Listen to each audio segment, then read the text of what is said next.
Hello. জি, আসসালামু আলাইকুম। আসসালাম। আমি সাংবাদিক ফরহাদ বলছি মানবকণ্ঠ থেকে। কেমন আছেন ভাইয়া? আছি ভালো ভাইজান। জি, আমি আপনার কাছ থেকে একটু তথ্য জানতে চাচ্ছি।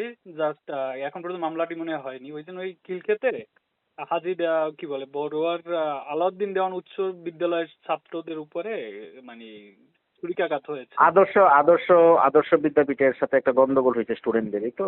জি, জি, জি, জি, জি, জি। হুম। আলাউদ্দিন দেওয়ান উচ্চ কি তথ্য বিদ্যালয়ের চান ছাত্র। বলেন? এই বিষয়ে আপনারা অবগত আছেন? এখন পরবর্তী পদক্ষেপ কি আপনাদের? অবগত ছিলাম না, ওনারা যখন মারামারি করে থানায় আসছে তখন অবগত হয়েছি। জি। অবগত থাকলে তো আর মারামারি করতে দিতাম না। কে না, না, চায় মারামারি অবগত তো হোক? হয়েছেন ঘটনার পরে। হ্যাঁ, হ্যাঁ, যেহেতু ঘটনার থানায় পরে এসেছে। অবগত এখন হয়েছি, পরবর্তী থানায় এসেছি। পদক্ষেপ আসলে আপনাদের কি? এখন এ বিষয়টা পরবর্তী পদক্ষেপ হলো নিউজের জন্য একটা ওনাদেরকে বক্তব্য।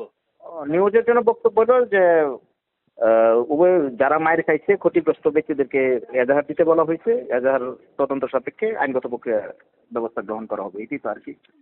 জি। লেখছেন এজাহার। আচ্ছা।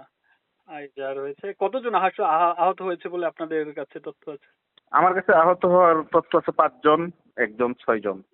এরা কি এদের কি রক্তাক্ত পিটানো নাকি কোপানো বা ছুরিকাঘাত এরকম এদেরকে আপনারা দেখেছেন কি? তোমার এখানে কি দাম আছে? ও আচ্ছা, ওরা বলতে পারে না মারামারির মধ্যে তো কেউ হয়তো বা ঘুষি দিছে, কেউ লাঠি দিয়ে বাড়ি দিছে, কারো কাছে চাকু থাকলে চাকু দিছে, কিন্তু সুইচ গিয়ার যারা থাকতে আছে পারে। তারা কি রক্তাক্ত এই তো?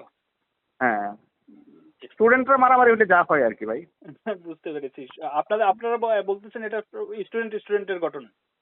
হ্যাঁ, এটা তো স্টুডেন্টেরই ঘটনা। এটা স্কুলে এই যে 5-7 দিন আগে স্কুলে পরীক্ষা দেওয়ার সময় এদের মধ্যে একটু তর্ক বিতর্ক হয়েছে, এটা সুযোগ আজকে নিতে আর কি।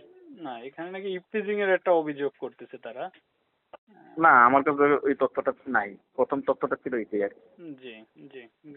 ৫-৭ দিন আগে ওদের সাথে গ্যাঞ্জাম হয়েছে, পরবর্তীতে হুম। আজকে সেটা সুযোগ নিয়েছে। জি। তো মামলা প্রক্রিয়াধীন আছে।